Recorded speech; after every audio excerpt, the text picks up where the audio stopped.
ಕೊನೆಗೂ ಈ ಪೈಪ್ನ ಮೇಲೆ ಮಲಗೇ ಬಿಟ್ಟೆ ನೋಡಿ. ಈ 7 ಡೇಸ್ ಚಾಲೆಂಜ್ನ ಕೊನೆ ದಿನ ನಾನು ಅಂದುಕೊಂಡಿದ್ನೆಲ್ಲ ಮಾಡಿದ್ನಲ್ಲ ಅಂತ ಏನೋ ಒಂಥರ ಖುಷಿ ಇದೆ. ಇದನ್ನು ನಾನು ಮನಸ್ಸಿಂದ ಹೇಳ್ತಾ ಇದ್ದೀನಿ. ನಾನು ಬರೀ 7 ಡೇಸ್ ಮಾಡಿದ್ದೀನಿ. ಯುವಕರು ಕಡಿಮೆ ಅಂದರೆ 74 ಡೇಸ್ ಚಾಲೆಂಜ್ ಮಾಡಿ. ಇದು ದೇಹಕ್ಕೂ ಒಳ್ಳೆಯದು, ದೇಶಕ್ಕೂ ಒಳ್ಳೆಯದು. ಎಲ್ರಿಗೂ ಶುಭೋದಯ. ನಿನ್ನೆ ನಿಮಗೆ ಹೇಳಿದ್ದೆ ನಾಳೆ ಸರ್ಪ್ರೈಸ್ ಜಾಗಕ್ಕೆ ಕರ್ಕೊಂಡು ಹೋಗ್ತಾ ಇದ್ದೀನಿ. ನೋಡೋಣ 7 ಡೇಸ್ ಚಾಲೆಂಜ್ ಕೊನೆ ಆಗುವಂಥ ದಿನ ಬೇರೆದು ಅಂತ ಹೇಳಿದ್ದೆ. ಆ ದಿನ ಬಂದೇ ಬಿಟ್ಟಿದೆ. ಈಗ ನಾನು ಎಲ್ಲಿದ್ದೀನಿ ಅಂತ ನೋಡಿ. ಇದೇ ಜಾಗದಲ್ಲಿದ್ದೀನಿ, ಎಲ್ಲೂ ಹೋಗಿಲ್ಲ. ಕಾರಣ ಇದೆ, ಯಾಕೆ ಅಂದರೆ ನಿನ್ನೆ ಹೋಗ್ಬೇಕಾಗಿತ್ತು. ನನ್ನ ಕೆಲಸ ಅಲ್ಲಿ ಬೇರೆ ಜಾಗದಲ್ಲಿ ಮಾಡಬೇಕಾಗಿತ್ತು. ಅದು ಯಾವ ಜಾಗ ಅಂದರೆ ಹಾಸನಕ್ಕೆ ಹೋಗ್ಬೇಕಾಗಿತ್ತು. ಹಾಸನ ಸ್ಟೇಡಿಯಮಲ್ಲೆಲ್ಲ ಮಾಡೋಣ ಅಂತ ಅಂದ್ಕೊಂಡಿದ್ದೆ. ಕಾರಣಾಂತರಗಳಿಂದ ಆ ಕೆಲಸ ಒಂದು ದಿನ ಮುಂದೆ ಪೋಸ್ಟ್ಪೋನ್ ಆಗಿದ್ದರಿಂದ ನನ್ನ 7 ಡೇಸ್ ಚಾಲೆಂಜ್ ಏನಿದೆ ಅದು ಬೆಂಗಳೂರಲ್ಲೇ ಮುಗಿತಾ ಇದೆ. ಆ ಹುಡಿ ಲೇಖಿಗೆ ಏನಿದೆ ಅದಕ್ಕೂ ಎಲ್ಲೋ ನನ್ನ ಚಾಲೆಂಜು ಅಲ್ಲಿ ಮುಗಿಸೋದು ಸರಿ ಅನಿಸ್ಲಿಲ್ವೇನೋ. ಹಾಗಾಗಿ ಯಾವುದು ನಾನು ಇಲ್ಲೇ ಮುಗಿಸ್ಬೇಕು ಅಂತ ಅನ್ನಿಸ್ತೇನೋ, ಹಾಗಾಗಿ ಇಲ್ಲೇ ಮುಗಿಸ್ತಾ ಇದ್ದೀನಿ. ಓಕೆ, ನನಗೂ ತೃಪ್ತಿ ಇದೆ. ಆ್ಯಕ್ಚುಲಿ ಇಲ್ಲಿ ಸ್ಟಾರ್ಟ್ ಮಾಡಿದ್ದೆ, ಇಲ್ಲಿ ಮುಗಿಸ್ತಾ ಇದ್ದೀನಿ ಅಂತ. ನೋಡಿ, ಈಗ ಫೈನಲಿ KA53 ಅವ್ರದ್ದು ಬಟ್ಟೆ ಹಾಕ್ಕೊಂಡು, ಇದೊಂದು ಜೊತೆ ಬೇರೆದು ಬಟ್ಟೆ ಇದೊಂದು ಬಟ್ಟೆ ಹಾಕ್ಕೊಂಡು ಈಗ ಓಡ್ತಾ ಇದ್ದೀನಿ. ಇದು ನನಗೆ ಮೋಟಿವೇಶನ್ ಕೊಟ್ಟಿದೆ. ಆ್ಯಕ್ಚುಲಿ ತುಂಬ ಕಂಫರ್ಟಬಲ್ ಆದಂಥ ಬಟ್ಟೆಗಳಿವು ಎಕ್ಸಸೈಸ್ ಮಾಡೋದಕ್ಕೆ. ಯಾವುದೇ ರೀತಿ ಈ ಟೈಟ್ ಅನ್ಸಲ್ಲ, ಏನಿಲ್ಲ. ಬಟ್ಟೆ ಹಾಕೊಂಡ್ರೆ ಫೀಲ್ ಆಗಲ್ಲ. ಸ್ಟ್ರೆಚಬಲ್ ಬಟ್ಟೆಗಳು ತುಂಬ ಹೆಲ್ಪ್ ಆಯಿತು ನನಗೆ ಈ ಚಾಲೆಂಜನ್ನು ಮುಗಿಸೋದಕ್ಕೆ. ಫೈನಲಿ 7 ಡೇಸ್ ಚಾಲೆಂಜ್ ಮುಗಿಸ್ತಾ ಇದ್ದೀನಿ ಇವತ್ತು. ಇನ್ನೂ ಸ್ಟಾರ್ಟ್ ಮಾಡಿಲ್ಲ ಫೈನಲ್ ಮುಗಿಸೋದಕ್ಕೆ, ಆದರೆ ಮುಗಿಸ್ತೀನಿ ಇವತ್ತು. ಮುಗಿಸಿರೋ ತೃಪ್ತಿ ಅಂತೂ ಇದೆ. ದೇಹದಲ್ಲಿ ಒಂಥರ ಗಟ್ಟಿತನ ಬಂದಿದೆ. ಮತ್ತು ಆ ಯುವಕರಿದ್ದಾಗಿದ್ದಂಥ ಚೈತನ್ಯ ಏನಿದೆ ಅದು ದೇಹದಲ್ಲಿ ಇದೆ. 7 ದಿನ ಮಾಡಿದ್ರಿಂದ ನನಗೇನು ಫುಲ್ಲು ಬದಲಾವಣೆ ಆಗ್ಬಿಟ್ಟಿದೆ ಅಂತ ಹೇಳಲ್ಲ, ಆದರೆ ಈಗ ಸೆಟ್ ಆಗಿದ್ದೀನಿ. ಕರೆಕ್ಟಾಗಿ ಸೆಟ್ ಆಗಿದೆ ದೇಹ ಎಕ್ಸಸೈಸ್ ಮಾಡೋದಕ್ಕೆ. ಇದೇ ರೀತಿ ಇನ್ನೊಂದು 1 ತಿಂಗಳು ಕಂಟಿನ್ಯೂ ಮಾಡಿದ್ರೆ ತುಂಬ ನನಗೆ ಬೆನಿಫಿಟ್ಸು ನನಗೆ ಸಿಗುತ್ತೆ ಅಂತ ಗ್ಯಾರಂಟಿ ಅನ್ನಿಸ್ತಾ ಇದೆ.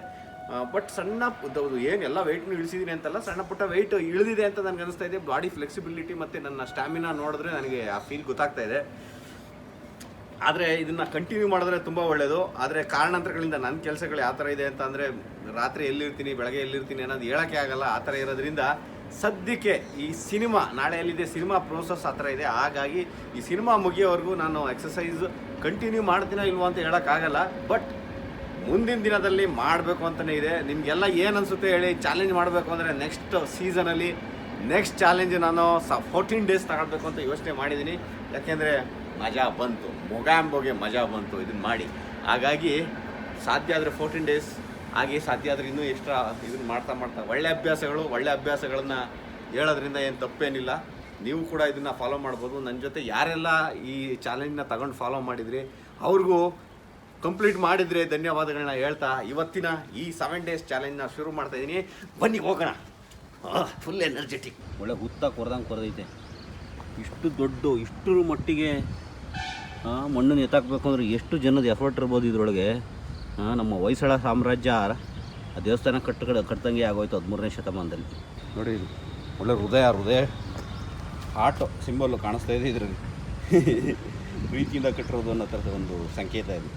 ಹಾರ್ಡ್ ವರ್ಕ್ ಅನ್ನೋದನ್ನು ಇರುವೆಗಳಿಂದ ಕಲಿಬೇಕು ಅನ್ನೋದು ನನಗೆ ಈ ಸೀಸನಲ್ಲಿ ಆ್ಯಕ್ಚುಲಿ ಇರುವೆಗಳ ಬಗ್ಗೆ ತುಂಬನೇ ಒಂದು ಸ್ವಲ್ಪ ಕಾನ್ಸಂಟ್ರೇಷನ್ ಮಾಡಿದೆ. ಅವ್ರನ್ನ ಡೀಪಾಗಿ ಪ್ರತಿದಿನ ಅಬ್ಸರ್ವ್ ಮಾಡಿದಾಗ ಅನಿಸಿದ್ದು, ನಾವು ಲಾಭ ನಷ್ಟಕ್ಕೋಸ್ಕರ ಕೆಲಸ ಮಾಡೋದಕ್ಕಿಂತ ಮಾಡ್ತಾಯಿರಿ ಕೆಲಸನ, ಫಲ ತಾನಾಗೇ ಬರುತ್ತೆ. ಅದೇ ಗೊತ್ತಾಗಿದ್ದು. ಅದಕ್ಕೆ ನನಗೆ ಮೋಟಿವೇಶನ್ ಸಿಕ್ಕಿದ್ದು ಇರುವೆಗಳಿಂದ. ನಾಯಿಗಳಿಂದ ನಿಯತ್ತಿನ ಪಾಠ ಕಲಿತು ಜೀವನ ಹೆಂಗೆ ಬದುಕಬೇಕು, ನೀನು ಅದಕ್ಕೆಲ್ಲ ಹಣ ಸಂಪಾದನೆ ಮಾಡೋಕ್ಕೆ ಅದರಿಂದನೇ ಓಡಬಾರ್ದು ಅನ್ನೋದು ನಾಯಿಗಳಿಂದ ಕಲಿತು. ಇಲ್ಲಿರ್ತಕ್ಕಂಥ ಪಕ್ಷಿಗಳೇ ಇನ್ನೊಂದು ಪಾಠಗಳನ್ನು ಕಲಿಸ್ಕೊಟ್ಟು. ಜೀವನದ ಪಾಠ ಕಲಿಯೋದಕ್ಕೆ ನಾವು ಶಾಲೆಗೆ ಹೋಗಬೇಕಾಗಿಲ್ಲ, ಇಲ್ಲ ಮಾನವನ ಗುರುನೇ ಮಾಡ್ಕೋಬೇಕಾಗಿಲ್ಲ. ದೇವರು ಸೃಷ್ಟಿ ಮಾಡಿರೋ ಪ್ರಕೃತಿಲಿ ಸುತ್ತಮುತ್ತ ಕಂಡುಬಿಟ್ಟು ಅಬ್ಸರ್ವ್ ಮಾಡಿ ನೋಡಿದ್ರೆ ಸಾಕು. ಅದನ್ನು ಹುಡುಕಿ ನೋಡೋ ಅಂಥ ಗುಣ, ಆ ಮನಸ್ಥಿತಿ ನಮಗೆ ಬಂತು ಅಂದರೆ ನಿಮಗೆ ಗುರುನೇ ಬೇಕಾಗಿಲ್ಲ. ಇಲ್ಲೆಲ್ಲ ನಲ್ಲಿಕಾಯಿ ಗಿಡ, ಗಸಗಸೆ ಗಿಡ, ಏನೇನೋ ಗಿಡ ನೆಟ್ಟವ್ರೆ. ಇಷ್ಟು ದಿನ ಕಣ್ಣಿಗೆ ಬೀಳಿಲ್ಲ, 7ನೇ ದಿನ ಆದಮೇಲೆ ಬೀಳ್ತಾವಲ್ಲ ಈ ನಲ್ಲಿಕಾಯಿಗಳು ಕಣ್ಣಿಗೆ. ಓಹೋ ಬಿಟ್ಟಿದ್ರೆ ಇನ್ನೂ ದಪ್ಪ ಆಗೋವೇನೋ. ಯಾಕೆ ಅವಶ್ಯಕತೆ ಮೀರಿದ್ದನ್ನು ತಿನ್ನಬೇಕು? ಸಾಕು ನನಗೆ 4 ಉಳಿದವ್ರು ತಿನ್ಕೊಳ್ಳಿ. ಅವಶ್ಯಕತೆಗೆ ಮೀರಿದ್ದನ್ನು ಕಿತ್ಕೊಂಡು ತಿಂದು ವೇಸ್ಟ್ ಮಾಡಿದ್ರೆ ಎಲ್ಲ ರಾಜಕಾರಣಿಗಳು ಆಸ್ತಿ ಮಾಡ್ದಂಗೆ ಆಗ್ಬಿಡುತ್ತೆ. ಆಮೇಲೆ ನಾನು ಮೊದಲನೇ ದಿನ ಚಾಲೆಂಜಿಗೆ ಬಂದಾಗ ಇಲ್ಲಿ ದೇಹನ ಒಗೆದು ಒಣಗಾಕಿದ್ರು ಎಲ್ಲರೂ. ಅವತ್ತು ಡಿಸೈಡ್ ಮಾಡಿದ್ದೆ 7ನೇ ದಿನ ನಾನು ನನ್ನ ದೇಹನ ಒಗೆದು ಒಣಗಾಕ್ತೀನಿ ಇಲ್ಲಿ ಅಂತ. ಅದೇ ರೀತಿ ಇವತ್ತು ದೇಹನ ಒಗೆದು ಒಣಗಾಕುವಂಥ ಸಮಯ ನಂದು. ಫ್ಲೆಕ್ಸಿಬಲ್ ಆಗಿದೆ ಅನ್ಕೊತೀನಿ ಬಾಡಿನ. ನೋಡೋಣ ಬನ್ನಿ ಮಲ್ಕೊಂತೀನಿ ಇದ್ರ ಮೇಲೆ ಈಗ. ಎಷ್ಟೋ ಜನ ಕಮೆಂಟ್ನಲ್ಲೂ ಕೇಳಿದ್ರಿ, ಯಾವಾಗ ಗೌಡ್ರೆ ನಿಮ್ಮ ದೇಹನ ಪೈಪ್ ಮೇಲೆ ಒಗೆದು ಒಣಗಾಕೋದು ಅಂತ. ಕೊನೆಗೂ ಈ ಪೈಪ್ನ ಮೇಲೆ ಮಲಗೇ ಬಿಟ್ಟೆ ನೋಡಿ. ಈ 7 ಡೇಸ್ ಚಾಲೆಂಜ್ನ ಕೊನೆ ದಿನ ನಾನು ಅಂದುಕೊಂಡಿದ್ನೆಲ್ಲ ಮಾಡಿದ್ನಲ್ಲ ಅಂತ ಏನೋ ಒಂಥರ ಖುಷಿ ಇದೆ. ದೇಹದ ರಕ್ತ ಎಲ್ಲ ಒಂದು ಕಡೆ ಬಂದು ತಲೆಯಲ್ಲಿ ಶೇಖರಣೆ ಆಗ್ತಾ ಇದೆ ಅನ್ನೋತಕ್ಕಂಥ ಅನುಭವ ಆಗ್ತಾ ಇದೆ. ಇದರಲ್ಲಿ ಮಜಾ ಸಿಗ್ತಿದ್ರಿಂದ ಸತತವಾಗಿ 10 ನಿಮಿಷ ನಾನು ಹಾಗೇ ಮಲಗಿದ್ದೆ. ನಂತರ ಮೇಲೆದ್ದು ಬಂದೆ. ರಕ್ತ ಎಲ್ಲ ಮುಖಕ್ಕೆ ಬಂದು ಇಳಿತೈತೆ ನೋಡಿ ಇಲ್ಲಿ. ರಕ್ತ ಕೆಂಪುಗೆ ಐತೆ ಅನ್ನಂಗೆ ಕಣ್ಣೆಲ್ಲ ಕೆಂಪಗಾಗಿ ಹೋಗೋವೇನೋ. ಇಲ್ಲಿ ಬಂದ್ಬಿಟ್ಟಿತ್ತು ರಕ್ತ ಫುಲ್ಲು. ಆಮೇಲೆ 2 ಕಿಲೋಮೀಟ್ರ್ ಓಡಿದೆ. ಆಯಾಸ ಅನ್ನೋದೇ ನಾಪತ್ತೆ ಆಗೋಗಿದೆ. ಮೊದಲನೇ ದಿನ ಸರ್ರೇ ಸುಸ್ತಾಗೋಗ್ಬಿಟ್ಟಿತ್ತು. ಈಗಂತೂ ಇನ್ನೂ ಬಿಟ್ಟರೆ ಇನ್ನೊಂದು 2 ರೌಂಡ್ ಓಡ್ಬೋದು, ಅಂತೇನು ಸುಸ್ತಾಗ್ತಾನೆ ಇಲ್ಲ. ದೇಹ ನಾನು ಹೇಳೋ ಎಲ್ಲ ಮಾತು ಕೇಳೋಕ್ಕೆ ಶುರು ಮಾಡಿಬಿಟ್ಟಿದೆ ನೋಡಿ. ಶಕ್ತಿ ಮೀರಿ ಬಹಳಷ್ಟು ಹೊತ್ತು ವರ್ಕೌಟ್ ಮಾಡಿದೆ. ಸುಸ್ತೇನು ಅಂತ ಏನು ಕಾಣಲಿಲ್ಲ. ಆಮೇಲೆ ಮನೆಗೆ ಬಂದೆ. ಅಮ್ಮ ಬರೋದ್ಬಿಟ್ಟು ಯಾಕೋ ಕುಯ್ ಕುಯ್ ಕುಯ್ ಕುಯ್ ಅಂತೈತಲ್ಲ, ಎಲ್ಲೋ ತಗಲಾಕಂಡೈತೆ, ಹಸಿವಾಕಂಡೈತೆ ಎಲ್ಲಾದ್ರೂ. ಓಹ್ ಬಾಲಿ ಇಲ್ಲಿ ಬಿದ್ದಿತ್ತಾ ಕೆಳಗೆ?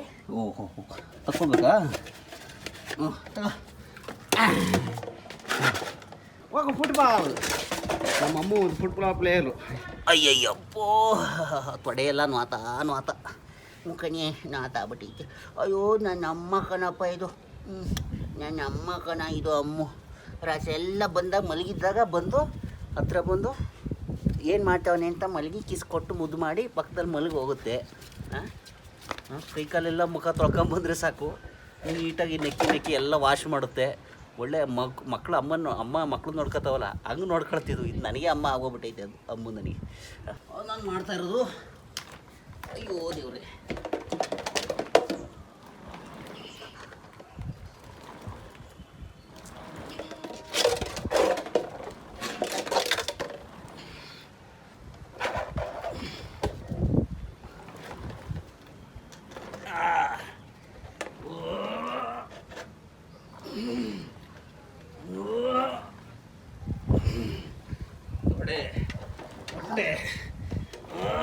ಎಲ್ಲ ಕಡೆ ಬೇಕು ಅಂತ ನೋಡಿ ತಂದು ಹಾಕೋದು ಆಟ ಆಡಲಿ ಅಂತ.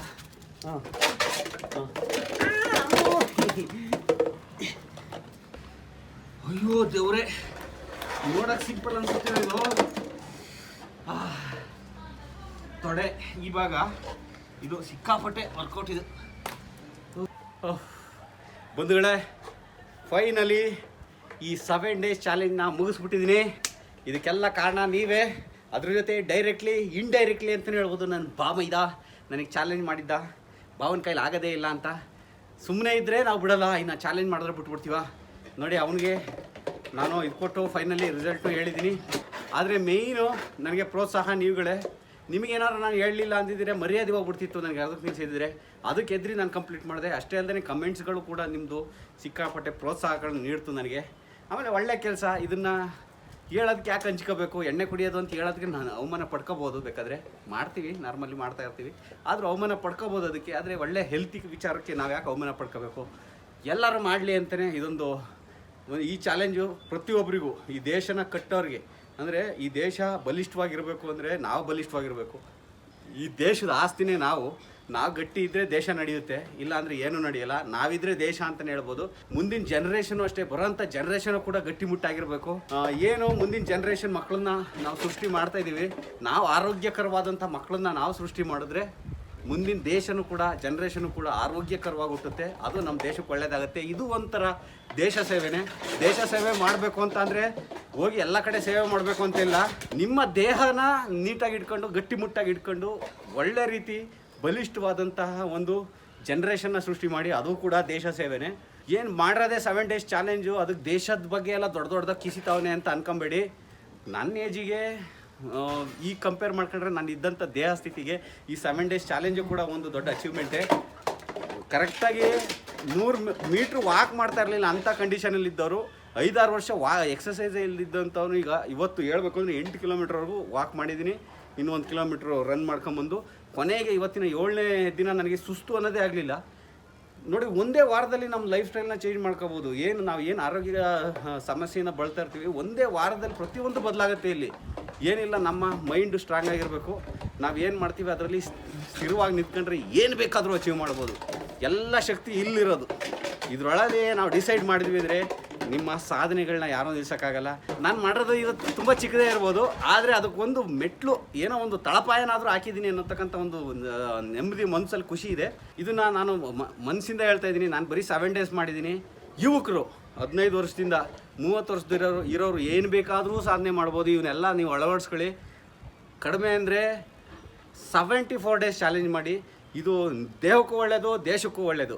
ಈಗಂತ ಹೇಳ್ತಾ ಈ ಸಕ್ಸಸ್ಫುಲಿ 7 ಡೇಸ್ ಚಾಲೆಂಜ್ ವೀಡಿಯೋನ ಮುಗಿಸ್ತಾ ಇದ್ದೀನಿ.